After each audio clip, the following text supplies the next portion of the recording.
Oh yeah, there it is. What's happening, everybody? Hey, it's Aaron, the good guy, doing an epic live. It's been 2 weeks since I've been able to do one of these, so I missed it a bunch, but I'm super pumped because I got a superstar here, a celebrity, my good friend Michelle Wall. If you know her, you know she's a rock star. She's a bubbly personality, and one of the nicest people I know. Question though. I've never called you Michelle Marie. What's Thanks up to with Facebook, that? Yeah. people call me sometimes Marie, sometimes, what's up with it is it's my middle name, Marie is, and I go by Michelle. I've never called you Marie, yeah. Yeah, but... I don't want to introduce you that way. Well, there's other Michelle Walls out there, and I'm like, what the heck? There should be. Not one like you. Right? I'm like, so I had to throw my middle name in there and just to make it work. Only one of this Michelle. Yeah. So I'm like, fine, I'll be Michelle Marie Wall, so y'all know my whole name. Michelle Marie Wall is a busy girl, and I asked you to do this months ago, and you know, timing is everything in life. You know, there's a lot that has to come together for greatness. Yeah. But when she hit me up a couple weeks ago before I was heading out of the country, I was like, yes. I was like, okay, yes, let's do we're it. Here. Yeah. So this is greatness coming your way. I'm super pumped to be here.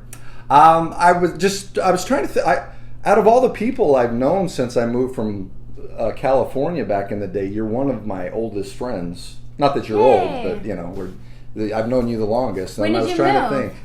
Well, I moved here in 2010, but I've known Okay. you since I think 2013 at least. Oh, yeah, at least, I'm sure.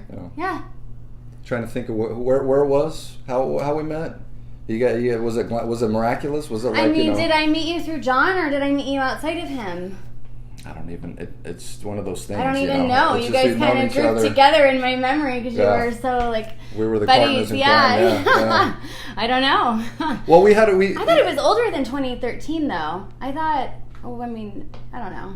It's just We it's could been bring great. up relationships to time it out, but we won't do that. That's fine. We could talk about that. That's another live. But yeah, you went through your, and we'll get into that a little bit about your history, your past. Yeah. But I didn't see you for a long time, but I think it was because you were down and out. You were going through some stuff. So let's just start, give people a little breakdown of where you're from. What are you native? Where do you come from originally? I don't recall. Okay, so Somebody doesn't know Michelle. Give them the bare basics right here. So I'm kind of split from living here in Idaho. I moved out here in the 9th grade, so this is going to age me, but it is what it is. Back in August of '98, and I was 90s, glorious right. 90s. And I lived in Boise, Idaho before that, and I was 14 when I moved here, and then I've been here ever since. So I've been here, you know, almost 21 years. So this August. So more than you were in Idaho. Yeah, You've been in Arizona. Yeah, I was in You're Idaho. An Arizona girl. I was in Idaho from 4 to 14, and then here since. So yeah, I've been here longer, and I love Arizona. I think it's fantastic. Arizona's a great place. The beach is great. The palm trees are awesome. Like, we don't have a beach here. I mean, California is great, but a couple hours, right? Yeah, it's not bad. Like, I love it. I mean, I'd go somewhere else if it was a good enough. There's no reason to go anywhere else. You know, I personally have went to other places, and I found myself back in the promised land of Arizona. It's the happening spot for now. It's about 110 out there today, 109. It was 115. I was like, oh my gosh, it's getting hot. Okay. Hi, Kelly. It didn't feel that hot, though. Oh, we got some people turning in? Yeah. Tiffany, Kelly, Michael, what's up, buddy? Yeah, we got a couple people getting lives, getting some of this inspiration. Yeah. So where were you from 1 to 4? To go back, you said from 4 to Idaho. Oh, I was in Colorado. I was thinking today. I'm talking years. I was born in Colorado, in Loveland, and my dad worked for Hewlett Packard out there. So and then he transferred to the Boise plant when I was 4. So then Colorado, Idaho, and Arizona. Yeah. The promised land. Here she is. So part of what I wanted to pick your brain about is I know a little bit about your story and what you've went through the last couple years. Mm-hmm. And what I started here as the good guy was about my own personal recovery as an addict. I lost some weight, you know. But what I found as I've interviewed people and picked people's brains is the challenges that we go through are generally the difficulty, the trial, the struggle is all kind of it's all kind of singular in we go through similar experiences emotionally and psychologically, even though we're coming from different backgrounds. Yeah. So having said that, just I know you've been through some rough stuff the last couple of years. Just kind of tell us what you've learned from that, and just kind of break it down. Whatever you feel like sharing. Well, I feel like we're all here in this life to learn what we have to learn, and I agree with what you're saying. Like, pain is pain. Right. Doesn't matter what kind, and we all go through unpleasant things and different trials, whether it's a physical trial, an emotional trial, or whatever. And there's that whole journey through it. There's growing through it, surviving it. Right. Just surviving it sometimes is all you can do. Sometimes you're just treading water. You're like hanging on to make it through the next day. And then, it gets easier over time. And miraculously, what they always say, that time heals everything. It kind of does. And this too shall pass. And so basically, I think when we all go through our different, ebbs and flows of trials in this life, we have, we learn the lessons, and at least I try to learn the lessons so that way I don't have to go through it again on repeat. So unfortunately, not everybody grows through what they go through. I mean, it's true. You can go through difficulties without actually growing. That's true. And that's like a really important point. And I think that for me, like, some of my most painful things, I've chosen to grow through it and learn as much as I can. I'm like, you know what? While I'm here, this hurts too bad. I have to take everything I can from the situation, and I have to, extrapolate all the good that I can to become better. So, because I'm like, I don't need to chance going through this again, so we're just going to learn everything that there is to learn. Right. But I don't know if you wanted me to talk about the accident or what you. That's what I thought it was. I was impressed, because I saw your I saw you here and there going through it, through being on crutches, to being down and out, talking to you and seeing a Michelle a different Michelle, than, the same Michelle, but you were down. I could see you were struggling. Well, so it's 2019 right now. In March of 2015, I was in a pretty bad car accident. Right. And it was interesting because my whole life I've been, physically strong. I grew up dancing. I was always working out. I always had my muscles. And I had some health stints, like different things happen. 2013, there was some stuff that happened. Right. 2008-9, there was some stuff that happened, whatever. But this was the first time that I was actually, like, crippled. You were like unable, like actually disabled. And my car accident was pretty bad. And so March of 2015 is when it happened. I don't know if you want me to talk about, like, the details of it, or as much as you want to tell. This is the Michelle show right now. The Michelle show. If you want to get vulnerable, that's what I'm all about. Yeah. Well, so will you tell me where you want to lead this, and I can kind of just wherever. Go. Okay. Whatever that your gut's telling you, Hi, Chelsea. Hi, Delana. Okay, so basically I was... What's up, Delana? That's one of your old crew. Yeah, you know Delana. I haven't seen her. She's married now, one of those married folks. Yeah. Basically, like, I've always been, I've been through a lot in my life, and a lot of people don't know it, and there's a whole bunch of other stuff too. This is just one incident, but this definitely physically was probably the hardest thing that I've been through. And I didn't even realize that it was a trial. I didn't think of it as a trial until I was in it probably like 8 or 9 months.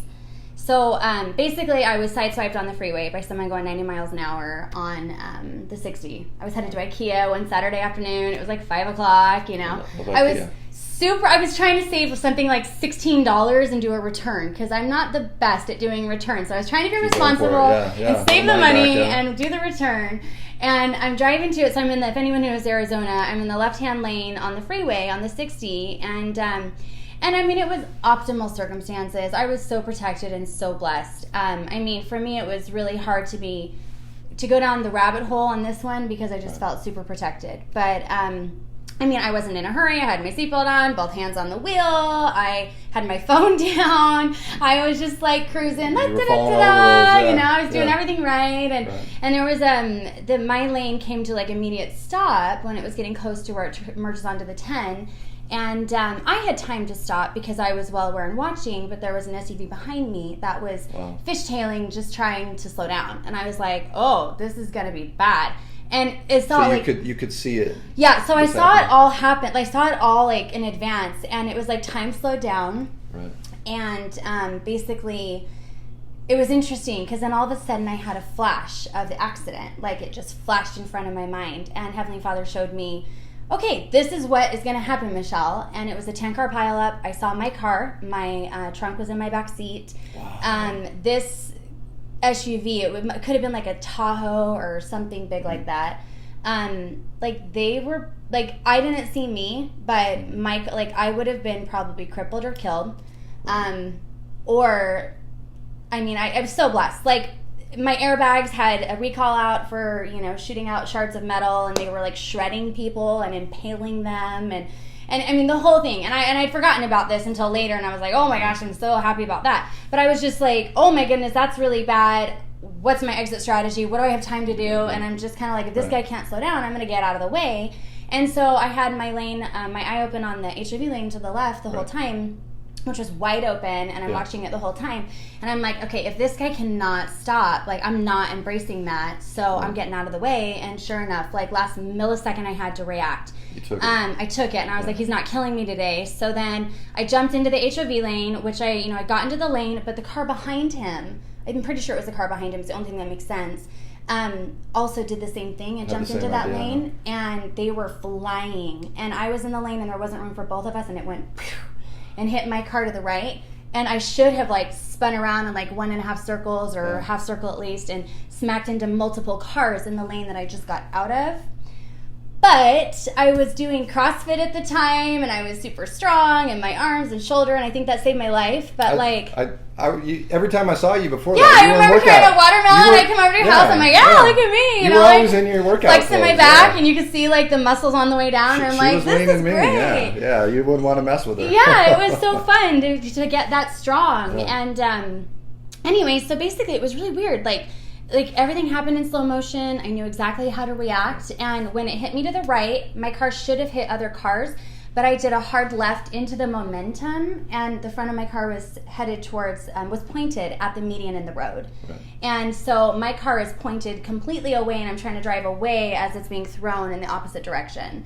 And I was able to steer through it, and I did not hit another vehicle. Like my car, it was only the one impact, which was the car that sideswiped me. Right. But because it sideswiped me, I was so protected. I've honestly felt like there were about 7 or 8 angels that came down, like people I know, like my grandpa. Like I feel like there were 7 or 8 really strong men that were like grabbing my wheel and like moving it, and I just knew exactly. Like I was there, but I wasn't the one driving. Like I did my part, but like I think heaven really partook that time. Right. So basically, I steered out of it, and then my adrenaline was going before because I'd already seen it happen. I didn't think I was even injured.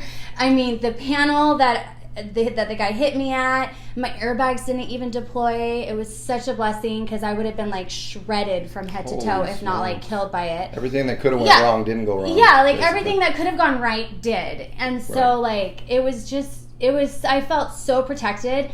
And that really helped me because I knew, like, I was shown what it was going to be. Time, like, froze. And it was, like, everything was in slow motion. And I had optimal time to react. And I didn't get killed or anything. And I was, I thought I was okay at least. And I'd never been injured phically like that before. So I had no idea what to expect. There was no wounds, no cuts. There was no cuts. And so basically, then I ended up following him. But then he speeds off and gets away, and it was a hit and run. Oh, wow. So that's fun. That added to it. Hopefully a little karma coming there. Hopefully they caught up with him later. Yeah, so I pull over when I can get off the freeway, and I call my insurance company, and and it was interesting. Like they told me I didn't need to call the police because I was on with them and everything and reported it. Right. Hindsight's 2020. I should have called them to get the citation because I later ended up trying to fight my insurance company. Because they tried to not pay anything out of my uninsured motorist policy because it was a hit and run. So anyway, but just all these details, all these extra stresses. But basically, like, so that was about 5 p.m. Later that night, a girlfriend of mine was throwing like a little party thing, like a charity thing for a friend of hers, and I wanted to support her. And meanwhile, I was like shaken up and like dripping sweat, and I was just like, I didn't know I was hurt. Probably a little bit of shock. I was in shock. I mean, I pulled off the freeway. I called my sister and her husband, who he was a mechanic, and they were on their way to IKEA at that moment, and I was near IKEA, so I drove my car, and I had him check out my car to see if it was drivable. So the whole thing was like super protected. But then, so anyway, I go home. Later that night, I come back. I actually lived in North Scottsdale at the time, and I come back to Gilbert, kind of where we're at now. Right. And all of a sudden, about 10 o'clock, I walk into this party, and all of a sudden, like, I feel my muscles go like, and I'm like, oh my gosh, I'm not okay. Just spasm. Yeah, and so then I'm up. like, so I pop an ibuprofen. I find some from the person who has the house, and anyway, so I stay, support, and I'm driving home, and my girlfriend Angela Carter calls me. You know Angela. I remember Angela. And I'm driving home, and she's just laughing at me. Yeah. She's like, what? What are you saying? Like, that doesn't make sense. Like, and I'm like, what? What do you mean? And I was like, I was drunk, and she was like, you're not making any sense. I'm like, oh, sorry, my head. Gibberish. Yeah, I'm like, my head really hurts. Like, I was in an accident today, and then it started really hitting me. And I'm just like, yeah, sorry, my head just hurts really bad. Like, I don't know, it just hurt to talk, and I was just like slurring my words and just kind of like, I didn't know I had a concussion. Like, talking about a concussion. I'd never had one before. I had no idea, and there wasn't someone being like, hey, Michelle, you have a concussion. Right. You should go to the hospital. Like, so it wasn't a natural thought. I'm like, I can move all of my limbs. That's cool. I'm fine. I'm talking barely. So anyway, so I make it home, and I reached out to a friend to check on me the next day to make sure I didn't die in the night or something, and I went to church the next day, and actually, let me tell, I hope this is okay to share, but like, I had a blessing, I got a blessing that day, and the next day at church, and from someone in my bishopric, and it was actually a really cool blessing. It, is it okay that I talk about this? Oh yeah, okay. Yeah. We're talking about a priesthood blessing. A priesthood blessing. As members of the Latter-day Saint Church, it's just a protective thing, you know. Yeah, it was just and also it can help for healing and stuff like that. And I was just still in shock, and so I got a blessing, and it was really cool. And I remember it said that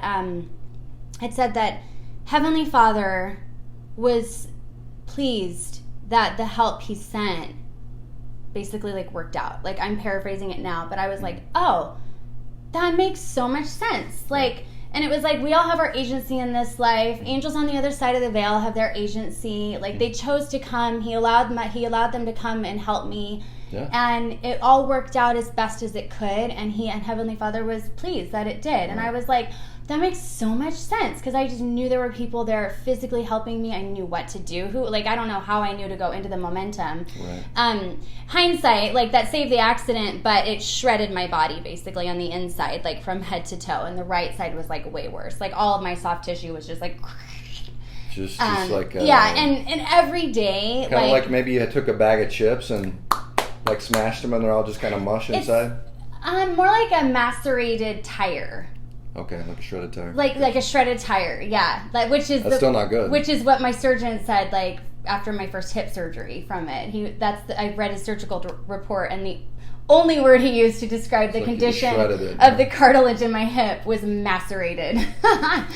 So basically, you know, I'm a tough person. I have a high pain tolerance, whatever. I didn't know what to expect, but every day for the next almost 30 days, the pain just got worse and worse and worse. And it was just my head. I remember describing it, and I felt like Thor came and hit me right here on the top. Yeah. And it was like, boom. So you feel that impact, but then that whoo, whoo, whoo in my head, and it felt like someone was like making stew with my brain, and I was just like, oh, and I just was in so much pain that I just would like cry like all day long. But you didn't have any answers. You didn't actually know what was going on. I didn't even know I was hurt. So I was like, okay. Like, that Sunday, I called a chiropractor, because that's, you know, you get in an accident, go to a chiropractor. So I did that first, and so I went there first. That was the first doctor I saw that very next Monday. And I had some ribs out of place and whatever. And then it was suggested to go see an orthopedic surgeon, because all of a sudden, and then like the pain's coming in, and my arm's hurting, and like my hands are hurting, and my hip is hurting, and I'm like limping, and I feel like I detached a hamstring or something, and I'm just like it was a hot mess. Like, I went from being very capable to instantly disabled. Yeah. And every day, I remember I sang in church too with ribs out of place. That was an interesting experience. I'm like, oh! Was that a conference? No, I think it was just for my singles ward that I was in. Okay. But this girl's got a voice. She's got some pipes. So it was just so interesting. I had no idea what was happening, and I had no idea what to expect. And so the pain. So a lot was up in the air. You were living with uncertainty. Well, and I didn't even. Yeah, the pain hadn't fully set in. Like, every day it got worse and worse and worse. I'd never dealt with a soft tissue injury before like that, and because I did a hard left into the momentum, I think at the speed of with the impact, and then turning into that momentum going against it, like just the whole right side of my body was just way worse. Wow. So basically, after so many doctor's appointments, so much time, it took me like I feel like 9 months, I feel like, till I got all of my answers as to everything that was wrong with me. I mean, we're talking, I forget how many MRIs I had. I went to orthopedic surgeons, had head to toe completely inspected. I mean, of course, rotator cuff issues, frayed tendons, nerve damage, bursitis on my hip. I mean, my cartilage in my hip was shredded. I mean, well, so there was a tear in it. And so I had my first hip surgery. The accident was March, but I had my first hip surgery in July. Mm-hmm. So, and that was a hard choice too, because I was like limping, and I was like you're young. That's young to have. Like aggressively limping, and I know my orthopedic surgeon will never forget me because I came with like a long list of like 100 questions, and I was like, well, yeah, but because he's talking about hip surgery, the only thing they could do is this common sports injury to clean up like the labrum in your cartilage or in your just to breed it. Yeah, and just to kind of like clean it up, and I was like, well, I don't know. I mean, will I be able to do this after I grew up dancing? Will I be able to do the splits after? It's important stuff, yeah. Like, you got to be able to do splits. What if I want to like jump on a trampoline? Can I do that? Like, what if I want to do this? What if I want to be like an acrobat? Like, I don't know. You got to consider all these things. I have to know my options of what I'm getting into. Okay, I'm not going to be swinging from a trapeze, you know? I'm just like saying the most bizarre things because I'm like, I need to know. This is my life. This is my leg. I'm crippled right now, and if I do this surgery, what's it going to look like for me? Right. And he looked at me, and he had the perfect temperament for me, but he just chill, huh? He just was so chill and calm and calmed me down. He just looked at me and smiled and was like, well, can you do any of that now? Oh, burn. And I was laughing. I was like, oh my gosh, you're so right. I can't even walk right now. Good answer, huh? Because I was on crutches and a cane to just walk. So I ended up basically being on crutches for about a year. And I decided to go forward with the first hip surgery, but this was like a tender mercy to me, a spiritual moment for me. Because it was a hit and run, and it was a car accident. I had health insurance and car insurance, but they were both like, not me. Like, we're not paying. Yeah, health insurance was like, oh, car accident, talk to them, and car insurance was like, oh, talk to your health insurance, and they're like, we're not paying. And then my car insurance company tried blaming me for the accident, which it wasn't my fault, but because they told me not to call the police, it kind of put me in a really bad spot. Right. So basically I ended up having to hire an attorney. But like I remember specifically this one day, I had just received notification that my car insurance company was trying to fault me for the accident. So they refused to pay anything out, like for any of my medical bills. Oh. And I remember like at my job, I just remember like panicking and like, because it was like $50,000 just for like the hospital bill for one hip surgery, you know? And I hadn't gone through any of this yet and didn't know any of this stuff, but I just was like freaking out, and I'm like, how is this possible? I'm well insured and I can't even get a surgery? Like, and so I was like a teapot boiling. I could feel the anxiety, just kind of, I'm about ready to bust into tears, and I am getting up from my desk and I'm walking into the bathroom to just go bawl because I was just so stressed out. This is at work one day? Yeah, this is at work one day, and I just had gotten an email and I read it, and I was just like, oh my gosh, what am I going to do? I can't even walk. Like, what am I going to do? And then all of a sudden, like, I just remember I was like that teapot about ready to explode. And then out of nowhere, like all of a sudden, I hear this voice in my mind, and it's very calm, and it just says, be still and know that I am God. And I was like, huh. I'm like, well, I guess if God can make this world and everything in it, and me, and, you know, the tree and the river and this and that, he can make a few people push a couple buttons to make my claim go through. He can do that. He can do it. Yeah, and so I was like, well, maybe it's going to be okay. And so then I remember I was talking to my dad, and I told him that. He goes, oh, well, that's your confirmation right there. And I'm like, okay, I guess I'll do it. Yeah. And I'm like, do I even need it? Am I really in that much pain? Am I being a baby? If you want to do the splits again. Yeah, but I mean, I couldn't even walk. Right. Like, I was like aggressively limping. It was it was just the most pain I could have ever imagined. I remember seeing you on those crutches. Yeah, head to toe all at once. Like, I didn't know pain existed like that. But anyway, so I went through with the first hip surgery, and then it was like a week and a half after I turned 31, and I just remember laughing like, haha, welcome to your 30s, Michelle. You have a hip surgery. Happy birthday. Happy birthday to me. So my dad flew into town. I had 2 hip surgeries, but he flew into town to take care of me, bless his heart, and waited on me hand and foot for 10 days both times. But I wake up from the first hip surgery, and my dad's in the recovery room. My doctor had already left, and my dad's telling me, so it's a 50% chance that what they did is even going to help with the pain, and a 50% chance that you're going to actually need a second hip surgery because it was way worse than what the MRI even showed. 50-50. Huh? Yeah, and I'm like, what? And I totally remember this. And he, of course, was talking to me like I was, he's like, well, we'll talk about this later. I'm like, what do you mean? I'm like, where did it go? Like, Let's talk about it now. What do you mean it's gone? Where did it go? And he's like, I don't know. I'm like, you didn't ask? Like, where's the doctor? Like, and he's like, just calm down. We'll talk about it later. I'm like, I want to talk about it now. Be cool. Yeah, I can't be cool. So anyway, so I was like, okay, every step along the way recovering from the first hip surgery, I kept telling myself, like, every step along the way, like, okay, this is manageable. Like, if I need to do this again, I can do this again. Like, okay, I can do this again, like the whole time. And sure enough, I healed from, I was healing from that. I was still limping, still in a ton of pain. Right. November rolls by. I needed a second hip surgery, and they ended up completely reconstructing the cartilage in my right hip on that one because so much cartilage was gone. It's like a total replacement. They put some. So the soft tissue. So it's basically like a caramel dipped apple. Our shoulders and hip joints, and the apple is your bone, and the caramel is your cartilage or your labrum. And it's about half an inch thick, and it goes all the way around. Soft tissue, soft tissue holds it together, keeps the fluids in there. It's very painful if it rips, but it doesn't grow back together. You don't want bone on bone. Yeah, exactly. And so basically, they reconstructed my cartilage in my hip with a hamstring tendon from a cadaver, basically. It's crazy what they can do. So I have a little piece of someone else with me. Yeah. But anyway, and that one was insanely painful. Like, that surgery was, I remember I woke up from that surgery in the recovery room, and I just instantly was like, get my dad right now. Like, and I made the nurse go get my dad, and anyway, I was like, I need a blessing right now. Something's not right. And so I had him give me a priesthood blessing awesome. In that moment, because I just was like, this is 1,000,000 times more painful than the last time. So I had something to compare it to. Yeah.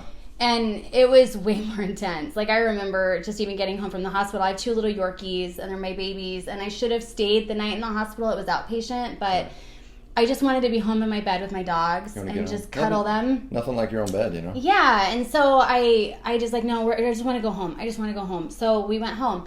But I lived in meanwhile, I lived in a condo that was 2nd floor, and so I had to walk up and down the stairs the whole time, every time.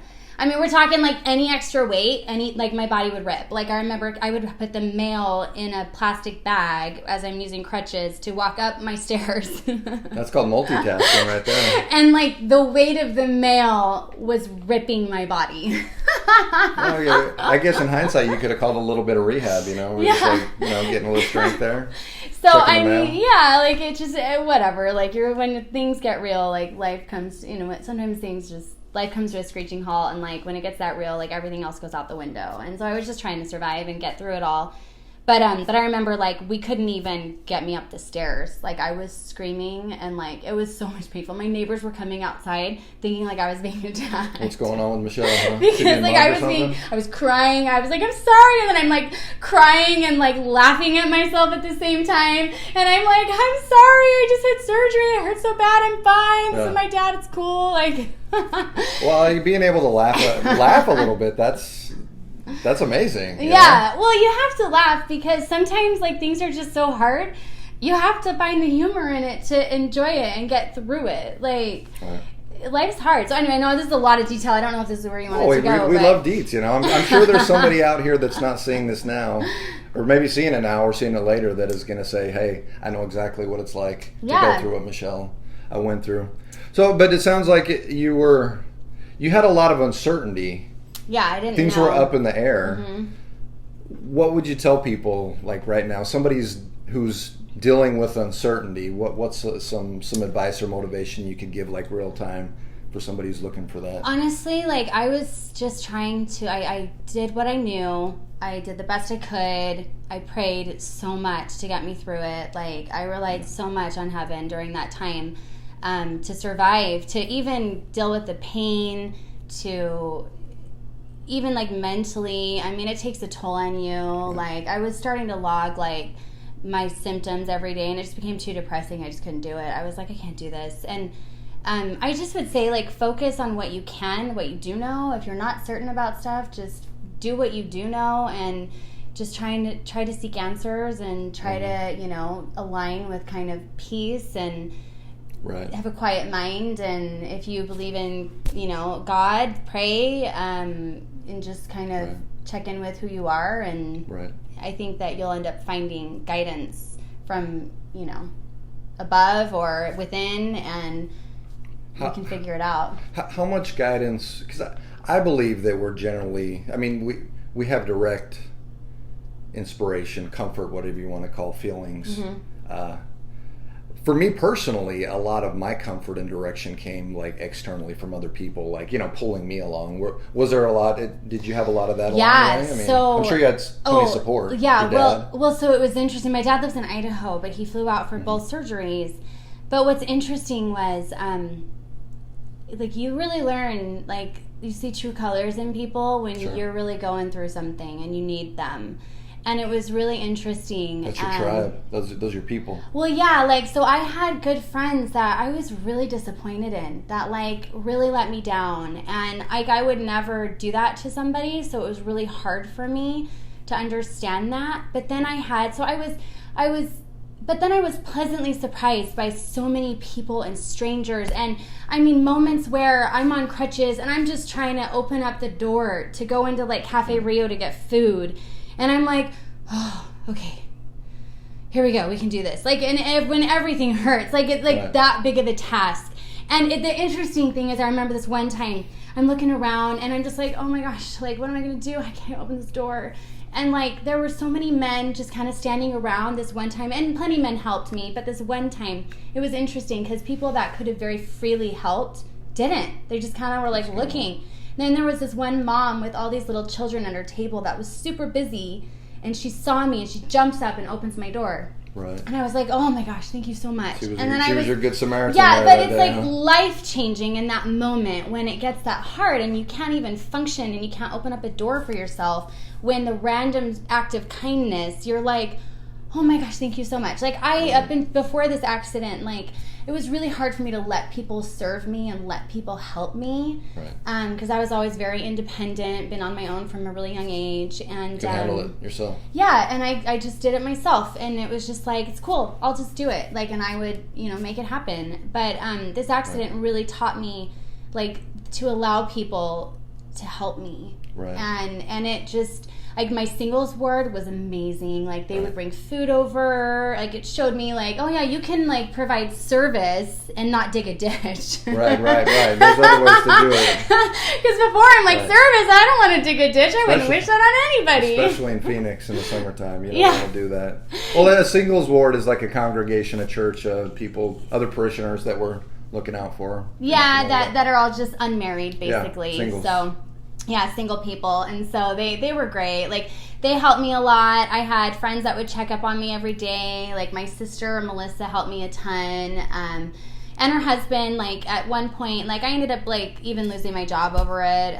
It's fine. Like, but I was like, okay, well, that's interesting. My lease is coming up for renewal in a month, and I've kind of wanted to make it back to the East Valley. I was in North Scottsdale, like Mesa or Gilbert. Ever since the temple was built, I wanted to come live out here.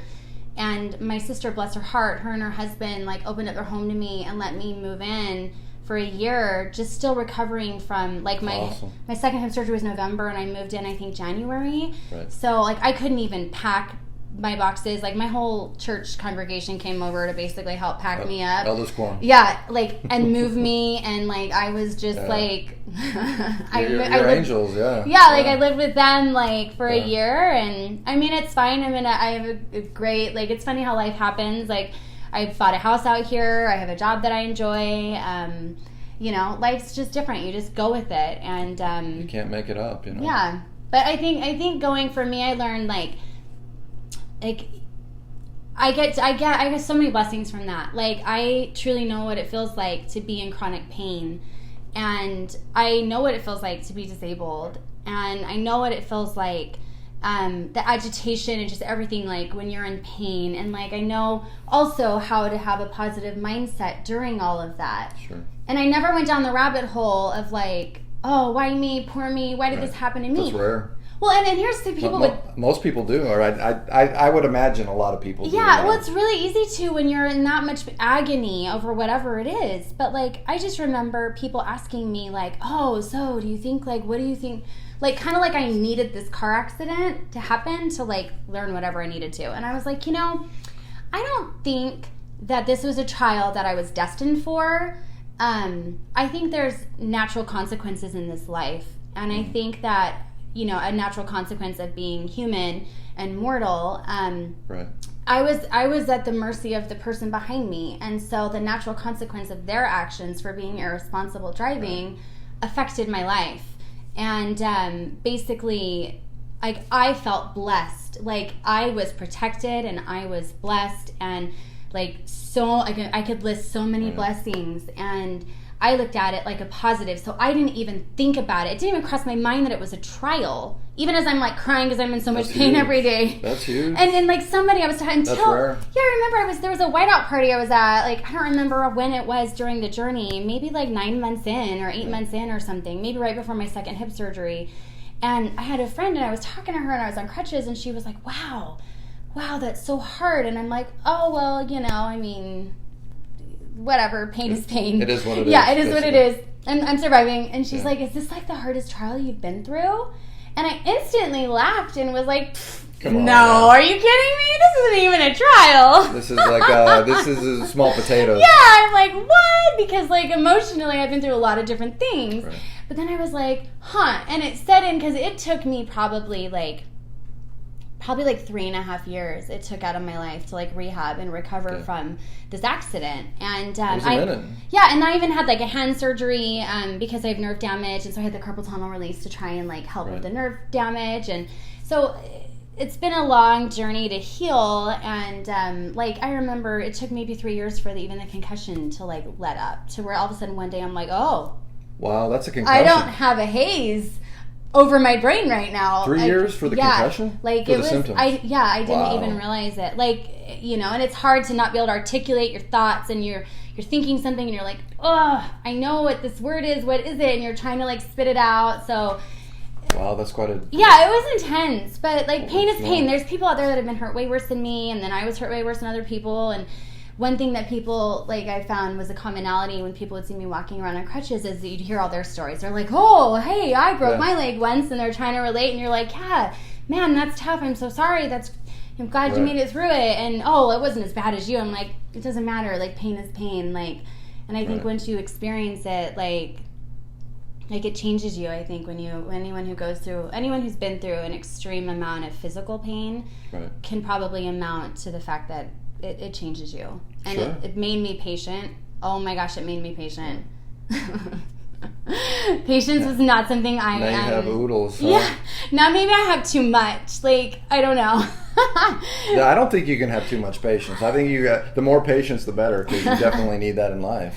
Yeah, like I just remember, least, like I was so slow. Like before I had a handicap placard, I remember this little grandma getting out of her car, zipping in because she's old and has a handicap, like parked in handicap, and I parked in regular, and I'm inching through the parking lot really to get in, and I'm like, oh, and she jumps out and runs inside, and I'm like, what the heck? You're like, hey, hold up, help me out, help a sister out, huh? Yeah. So I mean, there was a lot of things. I was humbling. Like I remember driving the handicap scooter thing in like Costco, and kind of fun, right? Yeah, I mean, well, it's fun when you don't need it. When you need it, it's very humbling because you get two things.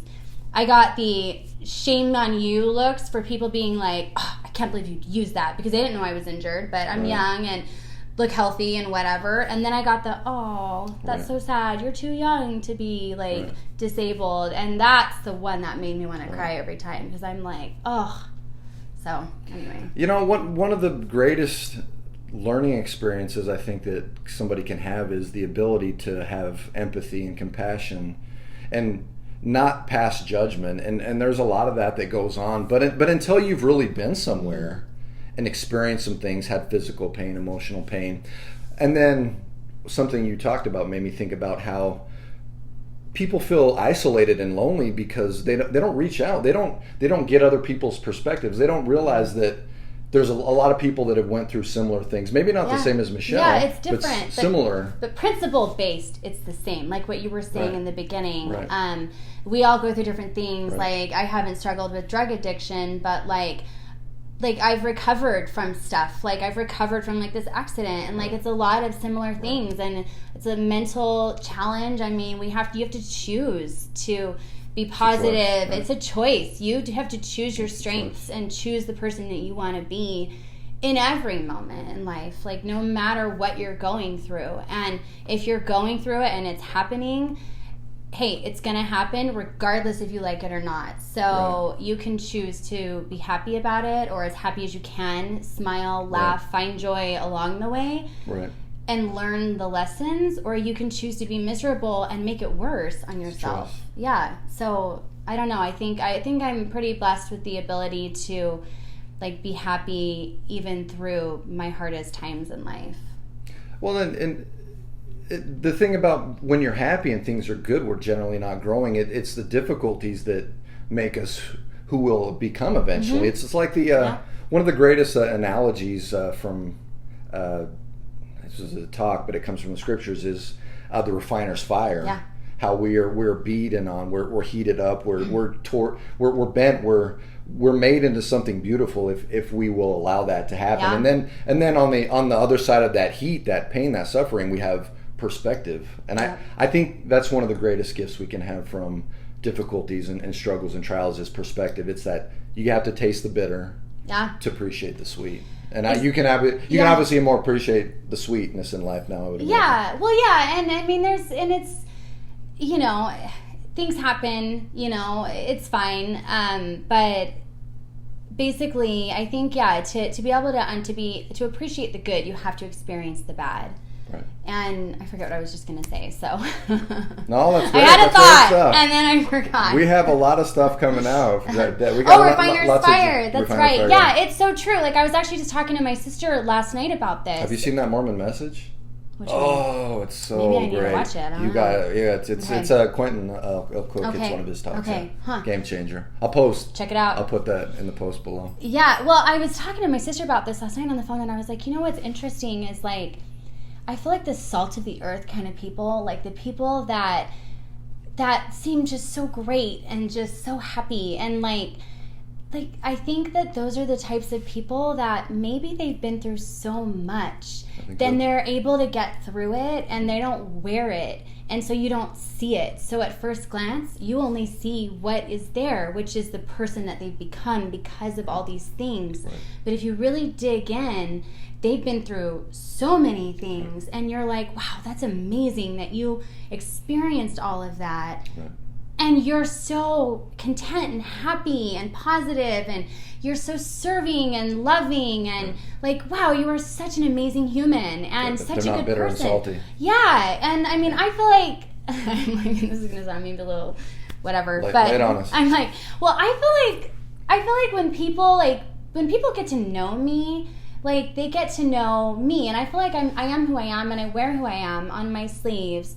And it's very easy to see me, just like with anybody. Sure. Like, and people can project what they want. And I feel like it's been interesting in my life because I laugh and I'm loud and I'm blonde. That's and you know, I have fun.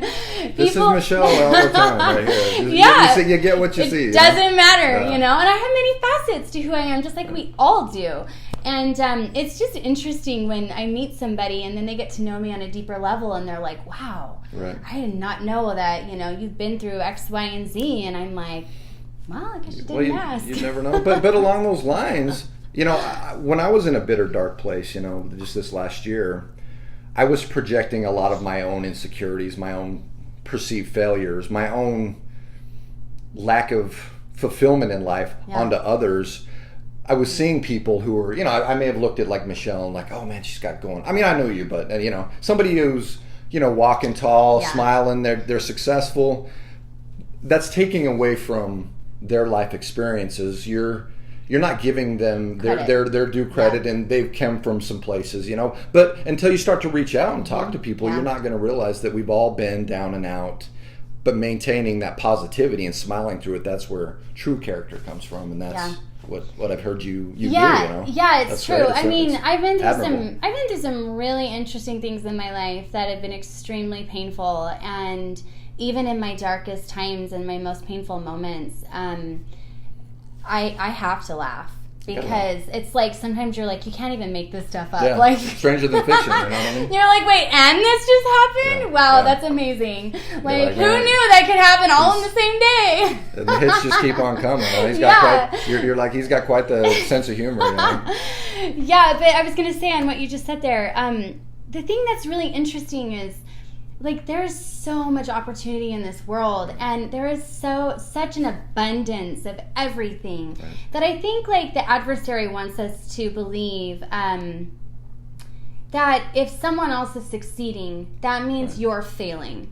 You're like, talking about law of abundance versus law of scarcity. Yes, yeah. exactly. Like scarcity versus abundance. And I think that, like with what you said, like just because this person over here is succeeding, like we can be happy for them. Right. And, you know, hey, that's so great. Good for you. And it has nothing to do with you. Right. And it's not taking anything away from, you know, your potential successes and stuff, because you have your like you'll accomplish what you are meant to accomplish, and you can have everything that you want to have in this life. You can. And it's so amazing the more that you tap into abundance, like versus scarcity, and like there's so many principles that are just incredible out there. But well, one thing you can do, and it's all I mentioned your tribe early on. Somebody, a lot of people talk about the sum of your 5 closest associations. Yeah. You see people that are seemingly happy, successful. One of the best things you can do is like, hey, teach me. What are you doing? You know, reach out. You know, surround yourself with like-minded people, and you know. Wasn't it Tony Robbins who said that? Like Tony, he wanted he found a guy who had a wife that he wanted, and so he went and he asked that guy what he had to do to get his wife. Yeah. How do you and get so that? then he's like, I want what you have. Yeah. What did you do to get it? And so then he went and became that and got the kind of woman that he wanted, which I was like, hey, go you. Tony, he's a smart man. That's legendary advice right there. Ask somebody how they got what they have, and then, you know, say, teach me. You know, it's like a Star Wars Jedi, teach me, Obi-Wan, you know. So I know there's a little bit coming down the pipeline. Yeah. We part of our conversations of the last couple of months have been a little inner motivation here going on. So for somebody who doesn't know what's coming down the pipeline for Michelle, just give a little preview. What's up? So I'm going to be starting a podcast. I'm going to start with the podcast and we'll see where it goes. But I want to launch it September 1st. I'm still working out all the details, but I just feel like Heavenly Father has groomed me in my life and prepared me. I've been through so many random things, and I have such a strength and such a joyful strength, I guess. It's unique. Yeah, I feel like I have a lot that I can share and a lot of people that I can help. And I feel like Heavenly Father wants me to use me at this point in my life to kind of help people and lift them up and bring light and joy and peace and love and strength into their lives. And so I'm still ironing out some details, but I'm a total girls girl, like you said about tribe. Like the older I get, the more girlfriends I collect. I'm like, oh my gosh, this is the best. Like, let's just keep having a party and inviting more people in. Find this girl on Facebook and look at her girls' night pics. I have the best friends. Like, oh my gosh. Good people. And I'm like, as soon as I'm like, oh my gosh, I love you. You're so great. Join us. Like, so I just think. Michelle, Christina was talking about how she ended up hanging with y'all the other night. Yeah, Christina Johnson? Yeah. Oh, yeah. No, I love her. She's great. Christina, what's up, girl? Rock star. Yeah, so I feel like I'm gonna just maybe gear it towards women, and I mean it can apply to anybody, but you have to have a target demographic, right? So, men and women have different, unique experiences in life. When I went to recovery, they recommended men hanging with men, because we have a unique paths we walk, and women, working with women. There's nothing wrong with that. Yeah, and it's we're different animals. Yeah, totally. And plus, I've had a lot of interesting experiences happen this year, even that have like pushed me towards like speaking to women. So. Right. So that's coming up. So September 1st, I'll be launching that. But, I'll be posting it and stuff and kind of putting it out there. But I'm going to challenge myself to be as vulnerable as I can be and just put it out there in the universe and see what it does. Plenty vulnerable here. I don't know. If y'all have heard some vulnerability here tonight, give us a thumbs up. One talking here has made me think about how you're starting a podcast, that you're saying, okay, I feel I'm a woman's woman. I feel I can help a lot of women. I've been sharing. It's like, you ever notice how themes, like ideas, like they can just kind of come at you like a barrage, like it's your thing that you're meant to learn. Yeah. But I've been talking about with several people recently how I feel we're truly chosen for things. Yeah. We can have things that we're good at, maybe we aspire to be, but I think at the end of the day we're chosen because we have something that's so unique to us that only we could do that. You know what I mean? What do you feel you're chosen for? You know what? I'm a pretty good listener. Yeah. I think I can listen. I was talking about how I wouldn't have chose working with addicts. Oh. But because I'm a nurse and I was in the hospital. I like the hands-on stuff, but behavioral health is a unique area that it really helped me develop some of my interpersonal skills, So I'm able to serve because I know what it's like to be in their shoes. But at the same time, I had some defects. I had some interpersonal things that I needed to work on, and it's like been the ideal setting. So I feel for that reason for now. You don't know what's coming tomorrow, but I was chosen for that. Yeah, well, I was at a conference recently for Powerful You. Hey. Sure. And I can't even remember the lady's name now, but she said, and this really resonated with me, she said that if you want to know what your purpose is, go where your pain is and live in that. And so, like, for you, your pain has been with recovering. Face the pain. Yeah. So, but because you overcame that and you overcame, it has a special meaning, and you have a special set of qualifications to help people in that regard. And so I think, that's why maybe you feel called for that versus the next person.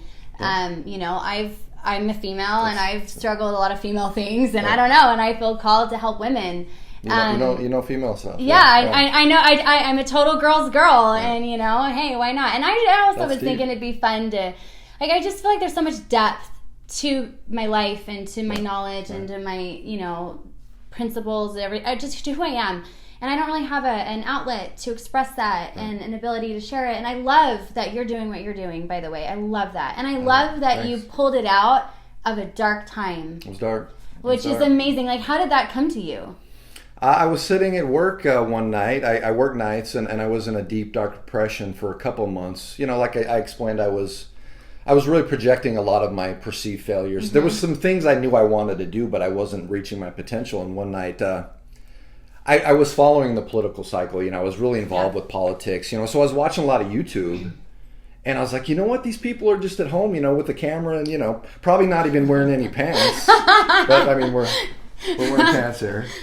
Yes, you got pants on too. Oh, my tag on my shoe. Did you get the tag there? I didn't take it off. That's awesome. We're good. We can return it, right? No, well, I just got these, so I was like, sweet. And then I checked to see if that was the one with the tag, and sure enough, you're welcome. I'll have to put that in the outtakes right there. I love it. Improv, baby. So just one night I was, I'm going to start making videos. I needed an answer, and that was God talking to me. So that's so we're here. It's been an evolution, and you never know what the future comes. But you said you got to put your voice out there. Everybody has a story, but very few people are willing to put themselves out there and have the courage to do it and possess the vulnerability to say, hey, this is who I am. Exactly. It's scary. It's totally You're scary. putting yourself out there to the critics and whoever for criticism. But you know what? I think that's why. So here's what I feel is happening right now. I feel like there's a major, there's a war going on, and it's attacking our identity. Right. And it's huge because identity is almost everything. Sure. If you don't know who you are, you can get misled down any path, and you can end up in a situation that suddenly one day you wake up and you're like, what in the world? This is not me. And I feel like there's such power in knowing who you are. And I feel like the war that's going on is kind of a spiritual war, but Absolutely. I feel like the adversary is trying to attack us all and not let us see who we really are. And because he's lying to us, because he doesn't want us to step into our ultimate strength and our ultimate purpose in this life.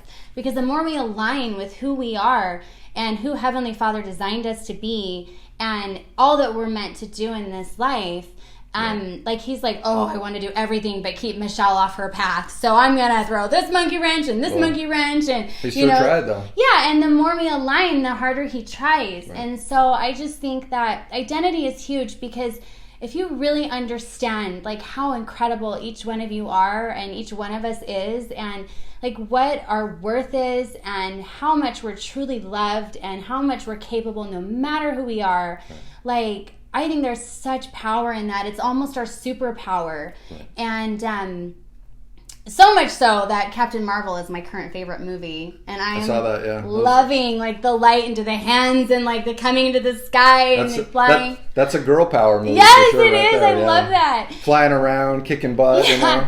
But it's more of the principle behind it, and I feel like that there's so many parallels it draws to this life and right now at this point in our life, and I feel like because things are getting real and identities are being attacked and things are hard, and I just feel like there's like he's calling his people. Right. I feel like I'm being called. I feel like you're being called. I feel like anybody who's willing to step up and help people and stand out and be a strength is being called. And I think like we're assembling in an army, like to help fight good, you know, to help fight evil, but be good, you know. And I think the more goodness that exists in this world.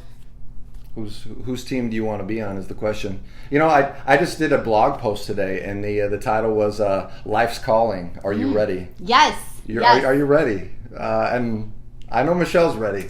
We'll see, but it's She's interesting. Ready. I'm prepared to go on my ride. So awesome. We'll see where it leads me. We'll stand by for greatness from this one. Like she said, September 1st is when she's going. Yep. Is that going to be on YouTube? Where can they find you? So you can find me. So on Instagram, it's the Michelle Wall, because there's other Michelle Walls. We'll make sure that we put that in the description so you can find her. The Michelle Wall on Instagram. Obviously, there's Facebook, which is Michelle Marie Wall. Yeah. And I will do a YouTube channel, which the link's in my Instagram. And so I'm trying to iron out the kinks. I'm gonna do some video, some audio, whatever. But I am gonna put it on iTunes. September's gonna be here before you know it. I know. I'm gonna launch it on iTunes for sure. I feel like that's important. So yeah. I've heard about that. Yeah, well, plenty of social media outlets. You know, there's plenty of opportunities to put your voice out there. So if you've tuned in and you've caught Michelle real time live, you have been you've been edified. I know I sure have. I knew Michelle pretty well, but there's some things that I've learned that I didn't know. So I feel edified as well. If you're catching this later, be sure you give her some support. Like I said, she's a busy girl. It's kind of like tying down a celebrity, so I feel fortunate and blessed. And hashtag blessed. Boom, hashtag it. So I feel like a better person. Everybody who's been here, I know you've been you're better people because of Michelle's experience. So thank you, Michelle. Thank you. Stand by for greatness. Stand by for more the good guy. Stand by for more from Michelle in the future. We'll make sure we get you in contact with her so you can. Just follow her. She's an awesome person. So thanks, Michelle. So are you. Thanks so much. Good people coming listening, together. guys. All right. We'll catch you later. God bless. Peace.